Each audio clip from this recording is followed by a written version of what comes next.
সুপ্রিয় দর্শক, আমরা এসেছি লন্ডন আলতাওয়ালি পার্কে। আসলে দীর্ঘ 3 সপ্তাহ পর আসলে মানুষের মনে স্বস্তি ফিরে এসেছে।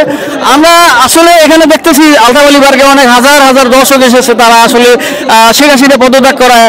আমরা এইমাত্র খবর পেয়েছি যে লন্ডন সময় টিভি আসলে তারা একটা খবর প্রচার করেছে, আসলে শেখ হাসিনাকে ইন্ডিয়া তাকে রিসিভ করেনি, আসলে সে লন্ডনের উদ্দেশ্যে রওনা হয়েছে। আমরা আসলে আলতাওয়ালি পার্কের উৎসব জনতার কাছে জানতে চাইবো আসলে তাদের কি প্রতিক্রিয়া। আপনি যদি আমাদের বলেন যে শেখ হাসিনা এখানে লন্ডনে আসতেছে, আসলে আপনার তারা কিভাবে প্রতিহত করবেন? আর সুন্দর প্রশ্ন আপনার। প্রথমেই আল্লাহ রাব্বুল আলামিনের কাছে শুকরিয়া আদায় করছি যে আজ এই বিজয়ের জন্য যারা শহীদ হয়েছে এবং তাদের শোকসন্ত পরিবারের প্রতি সমবেদনা জ্ঞাপন করে এবং শুকরিয়া জানাচ্ছি আল্লাহ রাব্বুল আলামিনের কাছে যে তাদের যেন আল্লাহ ধৈর্য দেওয়ার তৌফিক দান করেন, আমিন। সেই সাথে সাথে আপনার প্রশ্নের উত্তর হচ্ছে, যেখানে শেখ হাসিনা অবৈধ প্রধানমন্ত্রী অবস্থায় লন্ডনের কোনো দরজায় সামনে দিয়ে বের হতে পারে নাই, সেইখানে রাজাকারের বংশধর, ফেরাউনের বংশধর এইখানে অবৈধ এখন ক্ষমতা নাই, এখানে লন্ডনে এসে আমাদের সামনে কোথায় টিকবে, কোথায় দাঁড়াবে?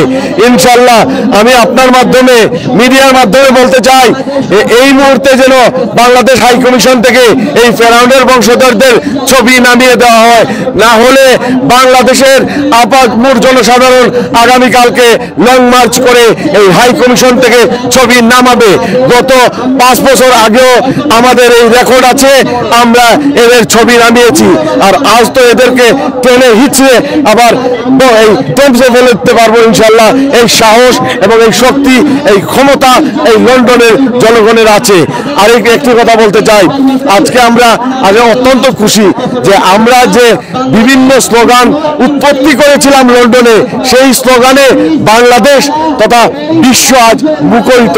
No more Sheikh Hasina, go back Sheikh Hasina, এই যে পালিয়ে যা শেখ হাসিনা, এর জন্য আমরা গর্বিত। ধন্যবাদ আপনাকে।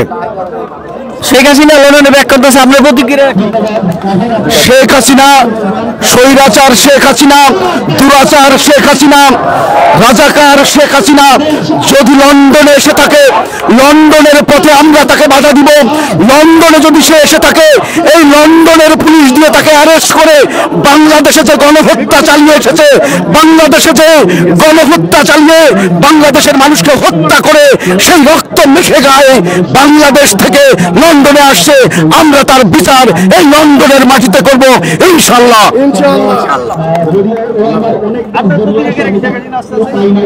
বিসমিল্লাহির রহমানির রহিম। প্রথমে আমি মহান রব্বুল আলামিনের কাছে আমি শুকরিয়া আদায় করছি, সাথে সাথে আপনারা যারা মিডিয়া কভার করতেছেন তাদেরকেও আমার আন্তরিক অভিনন্দন। আপনার প্রশ্নের উত্তর দিতে গিয়ে কিছু কথা বলতে হয়।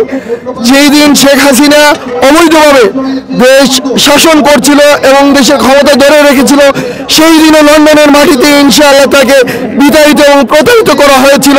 সেই দিনও সে কোনো হোটেলে স্থান পায় নাই। এখন সে পলায় আসছে, একজন পলাতক আসামি শেখ হাসিনা।